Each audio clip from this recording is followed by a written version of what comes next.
Okay.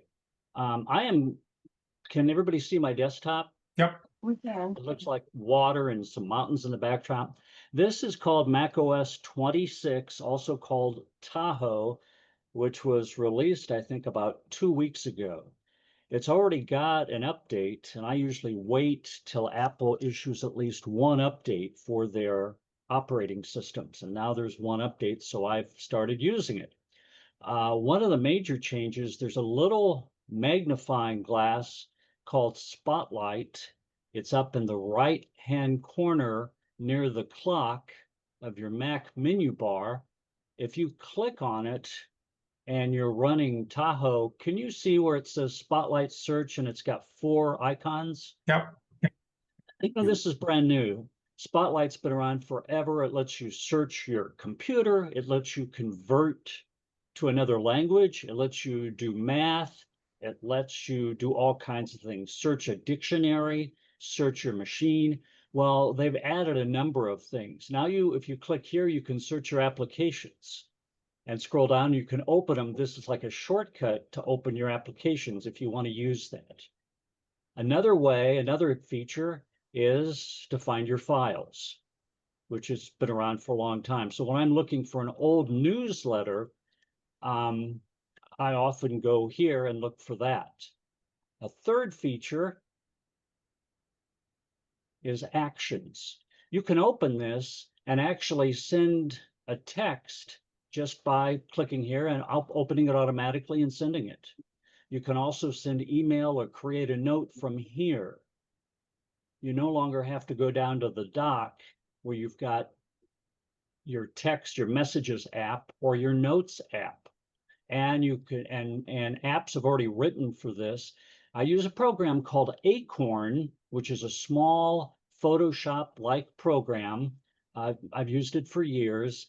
It does about 95% of what Photoshop does, and they've already written little scripts for Spotlight that allow you to edit your photos on the fly, on the screen. You don't have to open anything.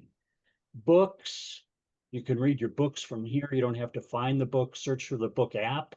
The calculator, calendar, ChatGPT. If you want to ask ChatGPT, you can always go down to your dock if you have it down there, but you can just click here. You can add an alarm if you want a stopwatch with your watch, with your clock, all kinds of things. Call somebody from here using your iPhone, more calendars, all kinds of things. Rename a file, move a file, label files, delete files, all from within this little Spotlight app. And I go back here, and the last one is a clipboard. You can now copy multiple things. If you highlight text in a word processing document, let's say, or desktop publishing, you can click here and copy it, and it will go right in there. And this has been copied in there, and I can open it from here. So that's kind of cool. Multiple copies on the clipboard, one after another. Instead of, it used to be you could copy something, you would paste it, and you could paste it as many times as you wanted, but you couldn't recopy something. This lets you do it multiple times, and it lists them down below in a list, what you copied to your clipboard. So that's kind of cool. Here's a website, and I'm not going to go through all this, but this was pretty good. This is Mac Rumors, and it deals with the Mac, the iPhone, the iPad. Terminal on the Mac is like DOS. The Mac OS is based on Unix, which is the cousin of Linux. And you can, if you want, if you know how to do it, if you long for DOS, if everybody remembers before icons available on your desktop, and you can learn the terminal, you can do everything on your Mac using the terminal. Well, they've refreshed it. They've updated it. Themes have changed. There's something called auto, light, and dark. Everything is now called liquid. It has a liquid appearance, like it's moving or like you can see through it. You can turn that off. You can change the color of your folders. It's now built into the operating system, which it didn't used to be. You can choose dark icons so they have no color at all. Clear icons, so they're translucent, you can see through them. Multitude of things. They've done away with the unified Safari URL bar when you use websites. It used to be you could compact your tabs, everything in the Safari browser into one. Well, they've done away with that, but there are workarounds that companies have invented that you can install. You can search by an app. You can now do message polls. The ability to create polls and conversations has been a mainstay of rival messaging platforms. In other words, you're talking about pizza. How many like this pizza? How many prefer this pizza? How many prefer this one? Like if you're with a church group and you're going to go out and get pizza and you're asking kids after a baseball game or soccer game, how many want this type of pizza? Well, you can actually poll them in a texting message, which is kind of neat. Lock screen clock, you can change the appearance of it. The lock screen, of course, is on the iPhone and the iPad also. Well, now instead of just having to agree to this font for a clock, you can change it, which is kind of neat. The control center, they've added to it. You can customize the layout just like you can on the iPad and the iPhone. They've had this for a while. There's an iPhone app, so you can make calls, accept calls, and talk on your phone. Just start speaking, and it will use your Mac. Live translation. If you're talking to somebody in another language on your Mac, it will start. That's what we were talking about earlier. It will start spelling out in English, French, for example, translating automatically. There are categories for reminders. There's more emoji. You can customize your folders by putting little icons on them. Keyboard shortcuts are available in Spotlight. There's a magnifier on your Mac. It just goes on forever. There are dozens of changes that allow you to make changes. The folders look different. There's a little slot, like when they're empty, they look empty. When you've got stuff in them, they look like a folder with paper in them. Goes on forever. They've made a lot of changes. This is the biggest change in the Mac operating system since what they used to call Big Sur. Apple uses names to title their operating systems in addition to numbers. Big Sur goes back several operating systems, and it changed the looks of things. This changes it even more. A lot of this, if you don't like it, you can turn it off. And that's a cool thing. If you want to look like if you want everything to be gray, it'll be gray. You don't have to have all this turned on. All of the icons are now kind of oval. They've changed the look of them. They're no longer like they used to be. You can also allow different things up in your menu bar. You can turn them on in settings, and these things will be available up here on the top of your menu bar if you want to add things. So anywho, a lot of different changes. It goes on forever. So if you haven't downloaded it, I know some people can't. This operating system called Tahoe or Mac OS 26 will not run on Intel Macs. For years, Apple has used Intel processors. They don't anymore. A number of years ago, they created their own processors using the letter M. They started with M1. The newest one, the actually newest processor from Apple, is on an iPad, and it's the M5. And it is really, really fast. But to run Tahoe on a Mac, you've got to have at least an M1 processor. I have a couple of Mac Minis. They both have, I believe, M1 processors, and so it works on them. I have some older Mac Minis that I've never gotten rid of. It's at the end of life. I also have an iPad. I can't update the operating system on because it won't accept it. So that's what happens. The software and the hardware has to talk to one another, and they have to be capable to work together. Anybody have any questions? I'll answer in French. Especially since I don't know French. This will be interesting. Brookie? All right. Okay, we will now turn it over to Joe to talk about the iOS 26. Okay. For the last 2 or 3 months, you all probably heard about the changes that were coming to the iPhone. And one of them you kept hearing was liquid glass, and that like it's going to change the world.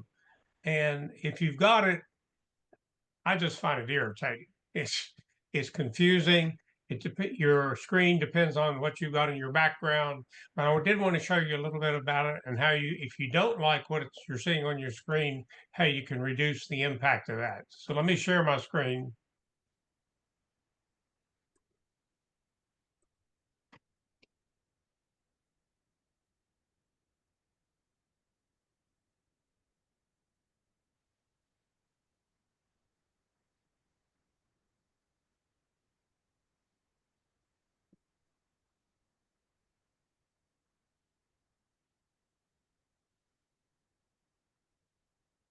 Got it. Got it? Okay. Get rid of some of this debris. Anyway, here is one rendition. This is my phone on the lock screen, and you can see these lines around here, and you can kind of see through it, which I'm not real sure the benefit of that. So let me show you something here. I have a black background, and you really can't see too much here. There's little lines around here that seem like they're moving a little bit. But if I open one of my folders, you can see the impact of the liquid glass. It allows you to see through here, and you can see what's under here. Benefit of that, I'm not real sure. So anyway, let me show you how you can change that if you want to. Some of the stuff I've been reading is a lot of people were upset about this and didn't like it. Apple does not have a way right now to turn it off, but they do have a way to reduce some of the impact. So I'm going to show you how that works here. What I'm going to do is go to settings, and if you want to follow along, you can do that settings, and in the wrong place here.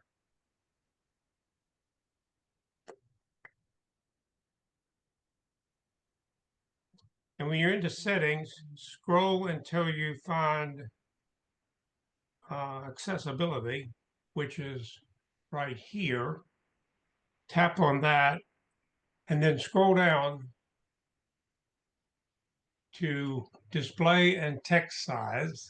And I'll give you this in a handout. You don't need to be writing it down. I'll give it a handout after I get done here. Display and text size.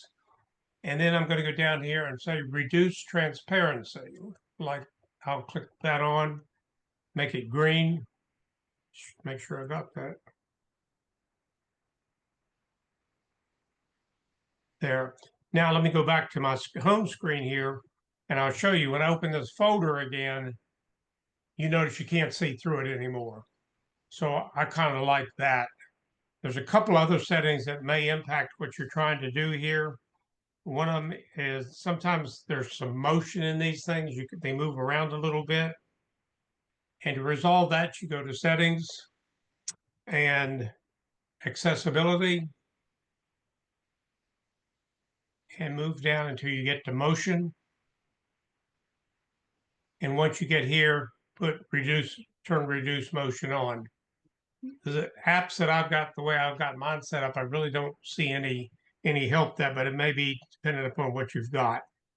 There's one other key here that may help you if you want to reduce the impact of that is go to your settings, and then we'll go down to display and brightness right there. We'll tap on display and brightness, and from here, you've got an option of making your screen light or dark. This is set on dark right now. If I make it light, it'll go like that. So the only way you can really see how these work is try them out, turn them on, turn them off, And then after you do that a couple times, figure out which ones help you the best. Okay, that is liquid glass. Okay, another thing that is I've found pretty neat is call screening. And call screening is a setup where if somebody gives you a call and they're not in your contacts, you'll get something like, let me see if I can find it here. Go to you'll get something that looks like this. That's my background. And I got this message from 859, blah, blah, blah, blah, this weekend. And this is a screenshot, so I can't do it. But if I tapped on that, I would see what the whole message is and then decide whether I wanted to open it up or not. Let me show you how to set this up.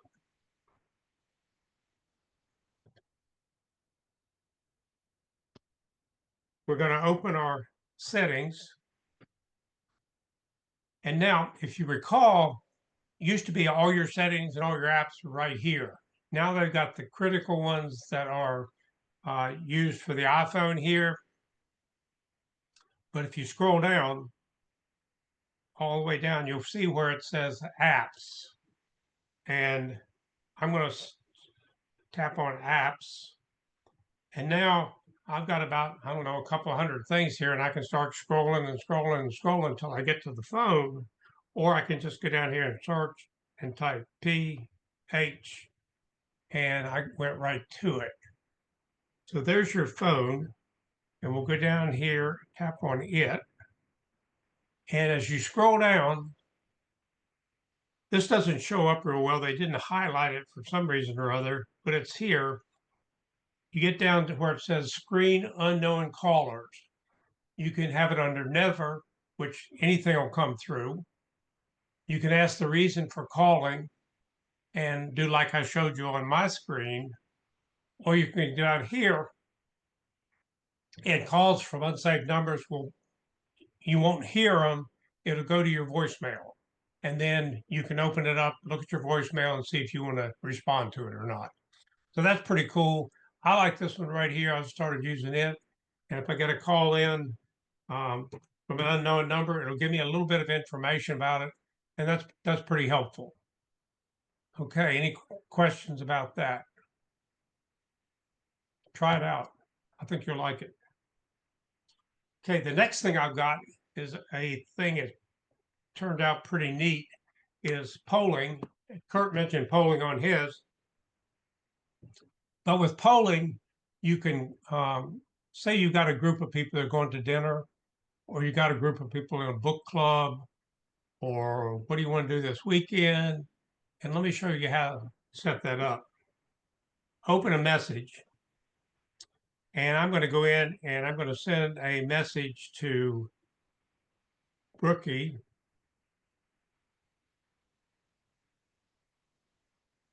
Thomas, and then Kurt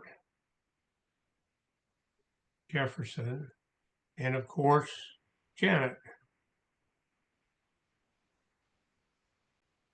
Now that's ready to send. I'm going to go ahead and put a message right here and say, where do you want to go to dinner tomorrow night? Oops. I wasn't supposed to do that yet. Let me try that again.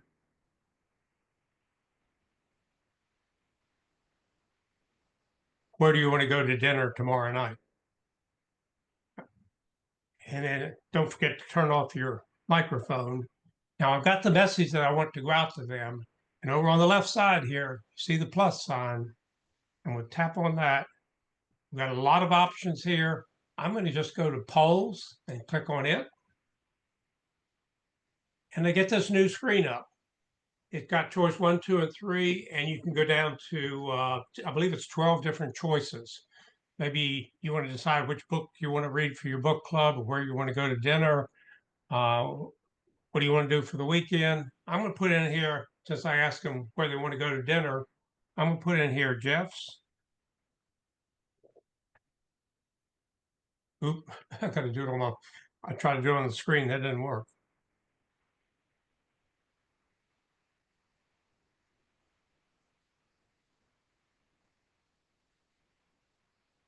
I'm going down to the next one.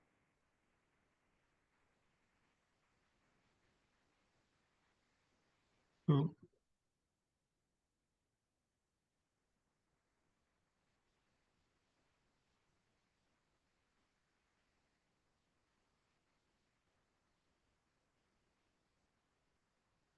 So now I've got those set. I'm going to send this out to them, and then they're going to respond to me. And I want to show you what happens. I'm going to send that. And notice I've got a new screen here. Got my poll, and as they respond, I hope they'll respond. Ah, here's Tony's. That's Brookie wants to go to Tony's.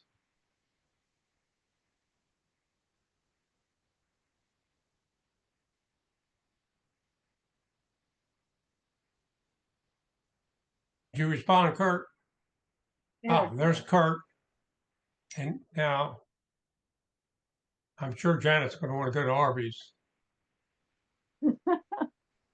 Maybe not.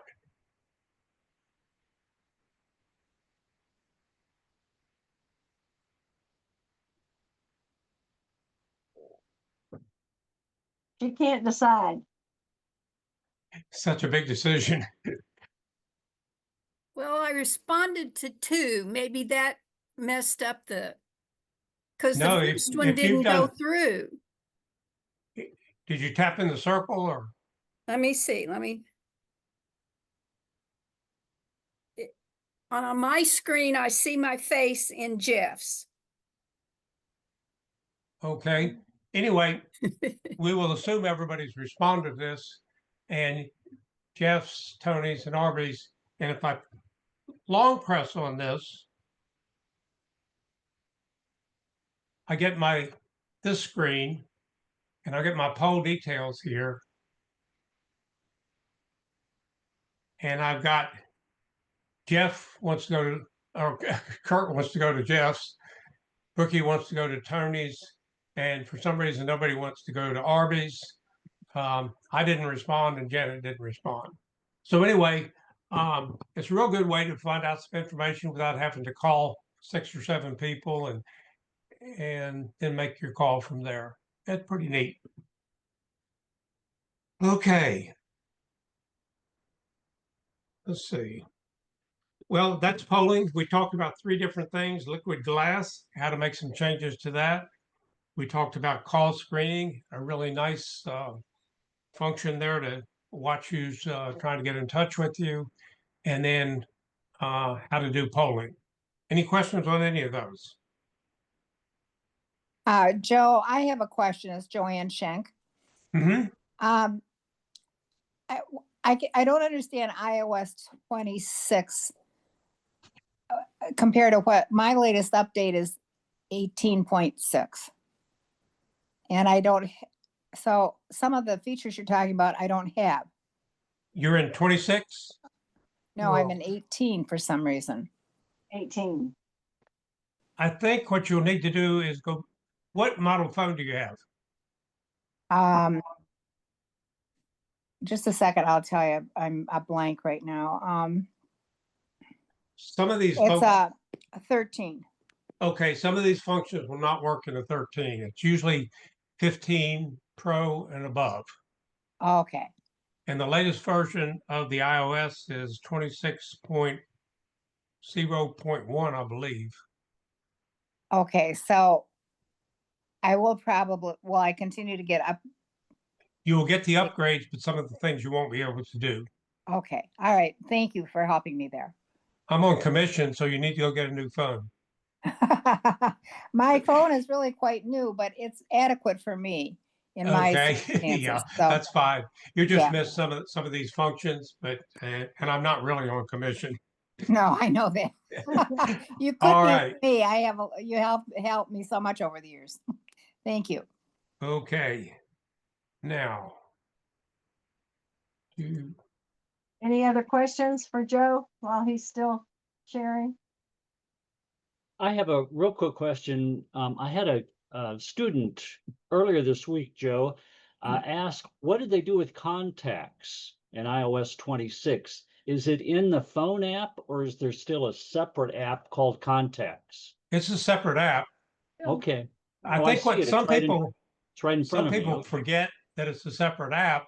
And the only way they access it is when they turn their phone on because it's in the dock underneath the phone. That was the problem she was having. She said, I can't find the Contacts app. She could have typed out Contacts in the search blank and found Yeah. it, but she thought it was just embedded in the phone now. No, The it phone- is not that. In the beginning, it was a separate app, and then they put it in the phone dock.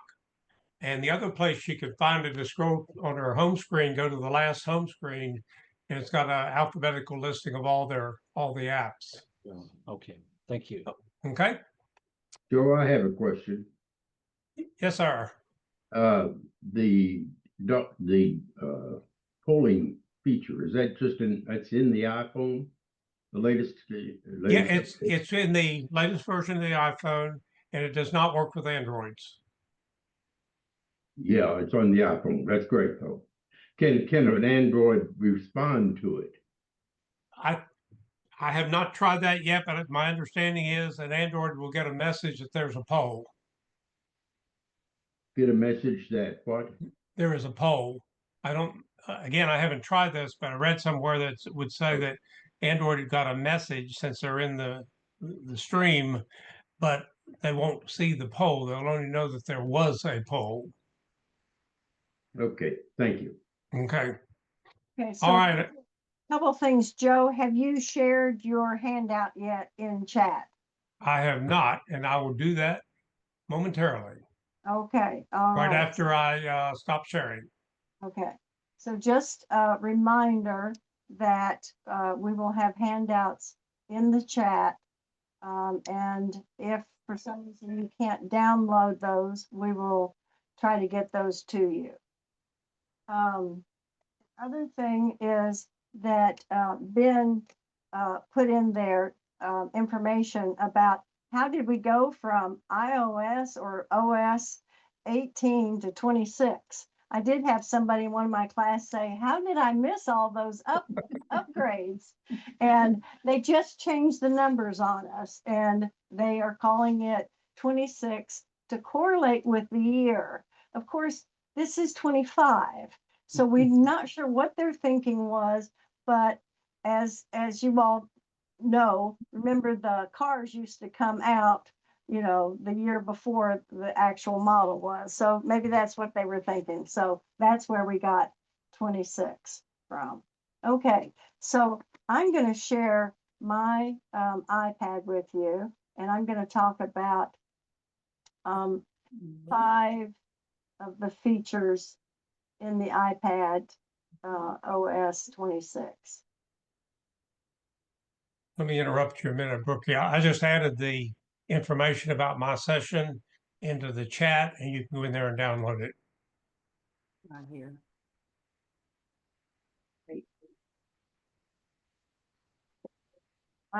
My iPad is thinking. There we go.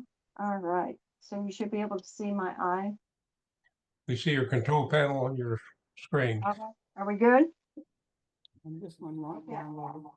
All right. So I'm going to talk about 5 new features with the iPad that comes with OS 26. So if you don't have OS 26, they're not going to be there. Kurt was so generous that he sent me an article about the changes in the iPad O26. It was only 17 pages long. So 5 things that I'm going to share with you. There's a whole lot more, but we'll keep it to 5. They've added windowed apps, stage manager, traffic lights, menu bar, and a preview app. And those are the 5 that I'm going to talk about tonight. If you are a Mac user, some of these things will look familiar because they're making the iPad a little bit looking like the Mac. So that's good for Mac users. Of course, I'm a PC user, so I'm just learning it at this point in time. So the first thing we're going to talk about is windowed apps. And when you open an app now in the old system, it just comes up as a complete, just one screen, one page. But with the windowed apps is that you can pull up lots of apps and they can be all on the screen at the same time. So to do that, we're going to go to the settings app, and I'm going to open settings. And then in settings, you can go to multitasking gestures. And when you get there, you're going to see the 3 different modes of how your apps would open. And if you notice the first one, it's the full screen apps. That's what we're used to right now. The animation is showing you that as you open an app, it's shown that way, okay? It just comes up as a full screen. We go over here to windowed apps. That's the first one we're going to talk about. When you're in windowed apps, it means that you can bring up additional apps in this one area. And so I'm going to show you how I'm going to do that. I'm going to go ahead and pull up Google, and I'm going to pull up a PowerPoint, and I'm going to pull up Notes.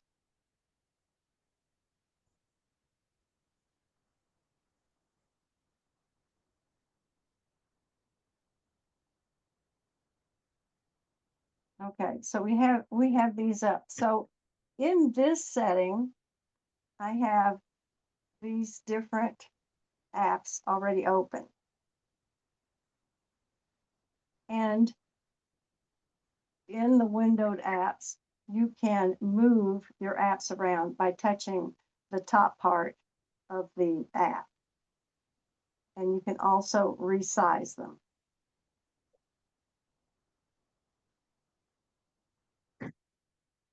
All right, so you notice this app I have kind of in the middle here.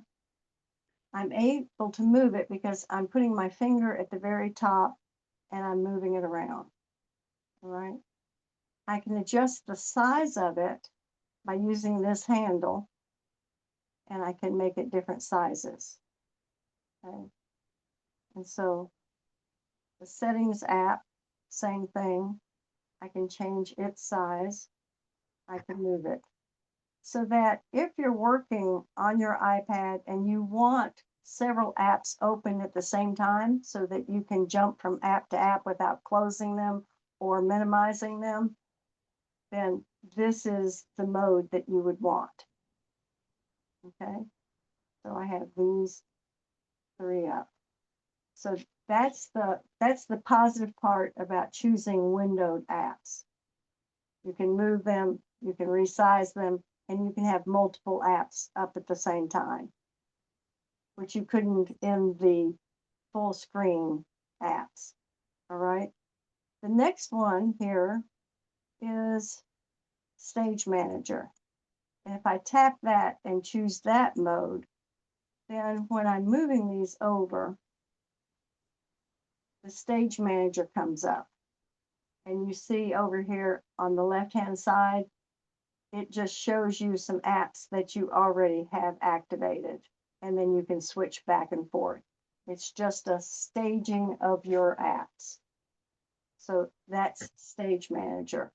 I'm going to flip back here to windowed apps because what I want to show you is traffic lights now. That's another thing that they've added to the iPad.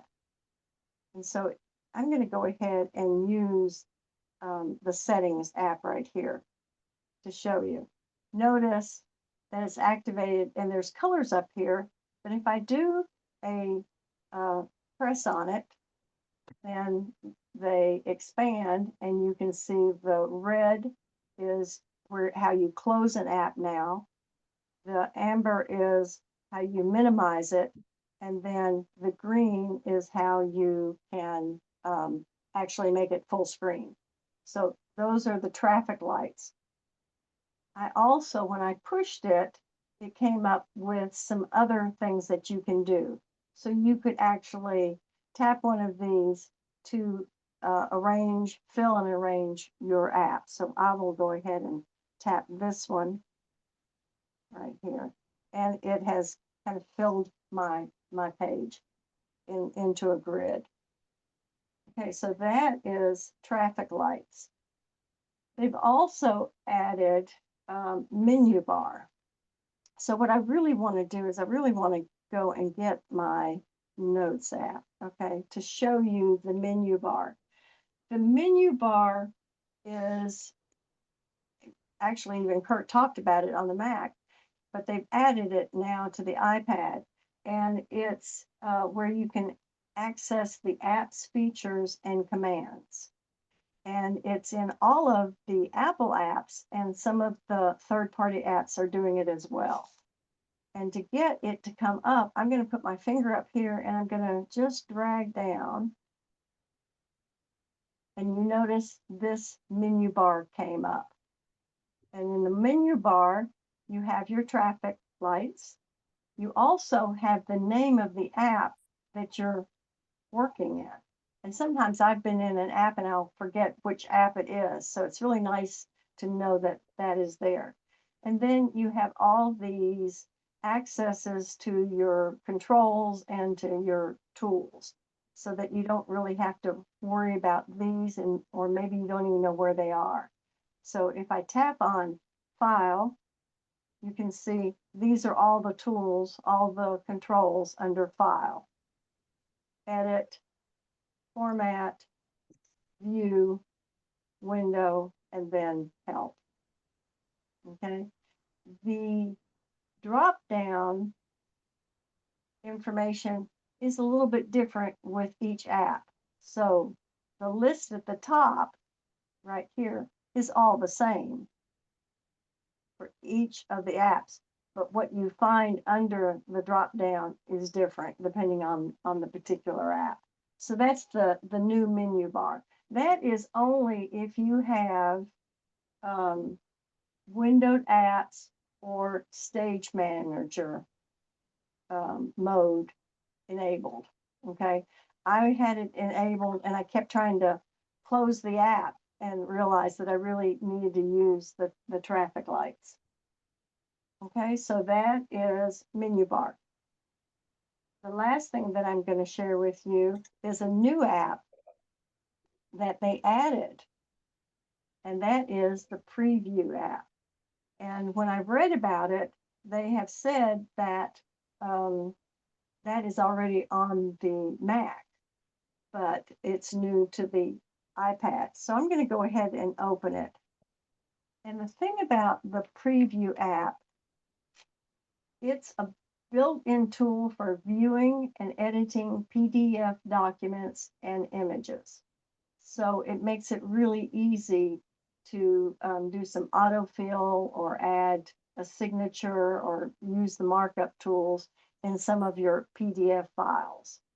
And then also it has the ability to scan your documents. You've always had that ability with files and in notes, but now they've put it in this Preview app, and it's easy to find once you've done a scan.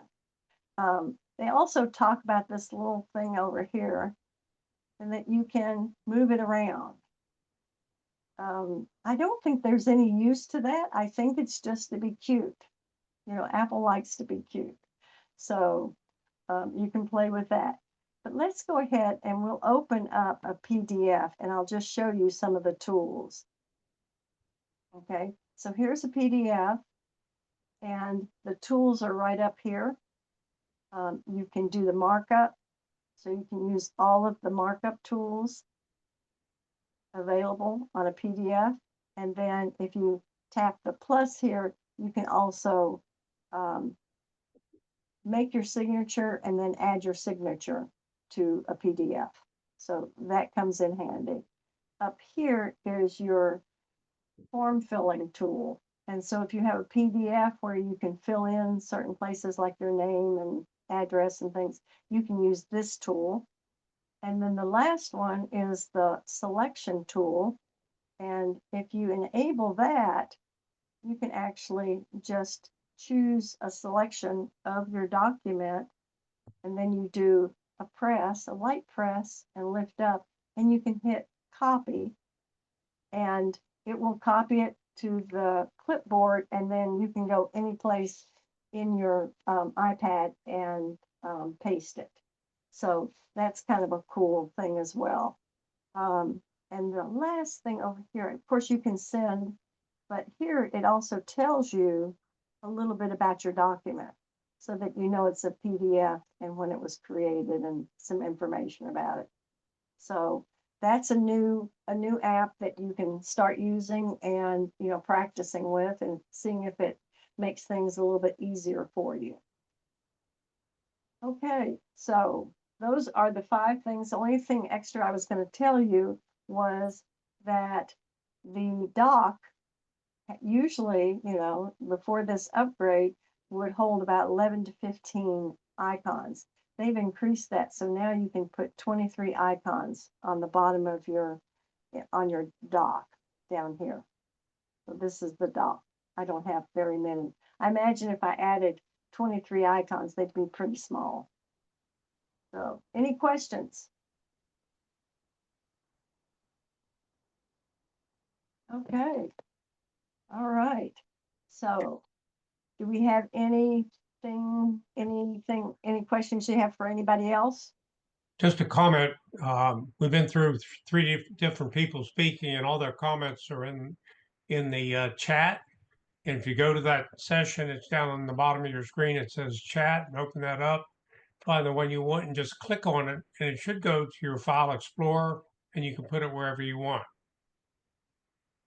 Well, Okay. And this I is- noticed that Ben has a question. Who can see your messages with recording on? I don't think you can see the messages in the recording. I can see them.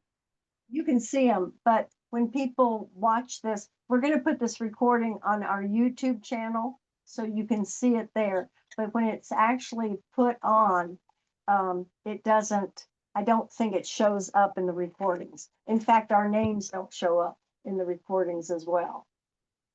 So I think we have, Donna, you had a question? Yes, I do. Oh, a minute. It sounds like you've got 2 machines on. No? Had to turn on. Okay.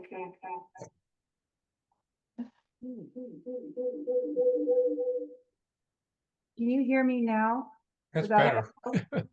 When I click on your attachment, it opens and then I can't get back to the Zoom picture. I can hear you, but I can't get back into the Zoom picture. Tell me what you're watching the Zoom on. And I started with the Apple iPad. And then I opened the first PDF. And then when I go back, I get a black screen and I can only listen. And Zoom, this is the second time this has happened with your presentation. I don't know. Kurt, do you have a suggestion or does anybody else in the group? I don't watch the Zoom on my iPad. I use my desktop. So I'm not much help. That's what I turned around and opened thereafter was the desktop. I could see you. But I don't know why the iPad does that. It's very strange. Okay. All Yeah. right, thank you. I don't know the answer and it sounds like nobody else in the group does, but I If do. you, Rookie, Yes. on an iPad, if you open a document from the chat window in Zoom, it opens the document into the appropriate app, whether it's Word or PDF viewer, and it opens it by default full screen. So what is happening to her is that when she's opening the document rather than saving it, it's opening over top of the Zoom window.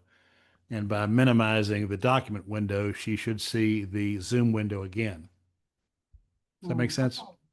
So Donna, you might try that. Try to minimize or close the document and then see if the Zoom is underneath it. Okay, well, I have a gray bar on one side and a white bar on the other, and I can't move them into the main screen. Something's set wrong. I'll have to look at that. When it happened to me, I ended up tapping in the upper left corner. I Oh, don't, that helped. But I just got the video with gray on audio. Can you use I the can't app get- changer where you slide up to close an app and close the document? See if I can.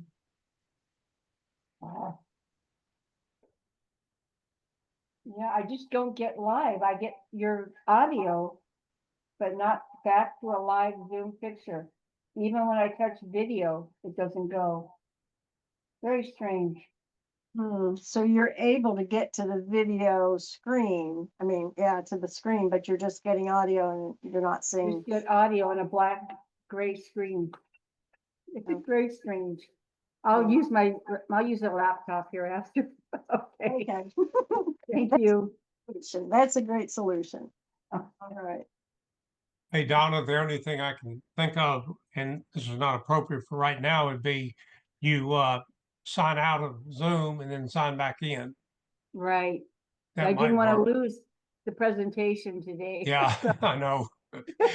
Best So I can do. opened the other one and watched you on one and listened on the other. Just turn the volume down on one. Right, Yeah, she did, obviously. Well, yeah. okay. So, okay, great. All right. Do we have any other questions? And if not, we will talk about what we're going to be doing next month. Okay, Joe, what are you covering next month? Okay, Apple has expanded its capabilities for artificial intelligence. And I wanted to get into that a little bit, show you how you turn it on so it makes sure your phone is doing what you want it to do. And when you, for example, if you wrote a long message, say you're in notes and you're typing out something, maybe it's 5 or 6 sentences long, you can turn on the artificial intelligence component and tell it to proofread your article, and it'll go in and find spelling errors and the like. Or you can tell it to make it more professional, and it'll rewrite. If I'm writing something up about a class, I would say the class is on Monday at 7 o'clock. Be there. Bump, bump, bump, bump. If you took it to artificial intelligence, it would say, we would like to tell you about an upcoming class will be held on Wednesday at 9 o'clock at Central Kentucky Computer Society. We assure you will like this class and we invite you to attend. So it can take your brief description, make it more professional, make it more friendly, or make it more concise. Pretty neat tool. Okay, so that will be in Oh, November. one more thing too. Another thing I'm going to do is, this is something that's new too.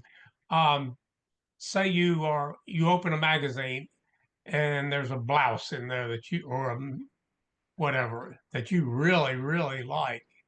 You want to take a picture of that blouse, crop your picture so you just see the blouse, and then with artificial intelligence and another app, which I'll explain to you later, you will be able to find the price of that article, how much it costs, how much it should cost through one company. Pretty neat. Okay, That's great. it. All right. Phil O'Neill is going to join us next month also. And so, Phil, I'm going to call on you after Kurt for you to share what you're going to be talking about. But Kurt, what's your subject for next I'm month? going to talk about Time Machine, which is the built-in backup system that's been around since 2007 on the Mac. And I'm wrapping up a Mac class that I'm teaching at CKCS, and I've been impressed by how many people in the class aren't using Time Machine at all to back up their stuff. And if something happens to their machine, it's toast. They don't have any backup. They have their photos on the cloud, but beyond that, and I'm thinking, oh my gosh, all you need is an external hard drive, plug it in, it's built in, use it. But that's what we're going to talk about because it's so easy to use it. Anybody who's got a Mac, period, should be using what's called Time Machine. Okay. All right. Thank you. And Phil, you have now appeared. Tell us about what you're going to cover. Yes, that's right. At the last Windows Seg meeting, there was a question towards the end about after you've secured all of your online accounts, well, what happens if someone passes away? And we had the exact same question come up in the cyber survival class that we just wrapped up. And what do you do if you've got strong passwords and multi-factor authentication and all these other protections on your accounts? Well, if after you pass away, you could just say, well, not my problem anymore, but that's not very kind to the people that you leave behind. So your loved ones are going to need to way to get into your accounts so that they can set up things like fund transfers. You might want to pass it on to the executor of the estate so that they can see what's going on online financially. And there's also the questions about what do you do with all of the things like all of your photos that are in an iCloud library. Apple do have a solution for that, and it's very good about getting your digital assets to where they can be downloaded, and they give you quite a long time to take care of it. They give you 3 years after they are notified that someone's passed. But that doesn't include security settings. So we have to do a bit more planning before the event to make sure that people can get into accounts that they need to after someone passes. And that we're going to be talking about that in a little bit more detail. Okay, great. Thank you, Phil. Appreciate it. And I will be covering how to add widgets to your homepage and to various iPad pages. So that will be next month. So thank you all for coming. It's nice to see everybody. I'm glad you're participating. And we hopefully will see you possibly at some of the other special interest groups too. Thanks. Bye-bye. Say good night, all. Bye-bye.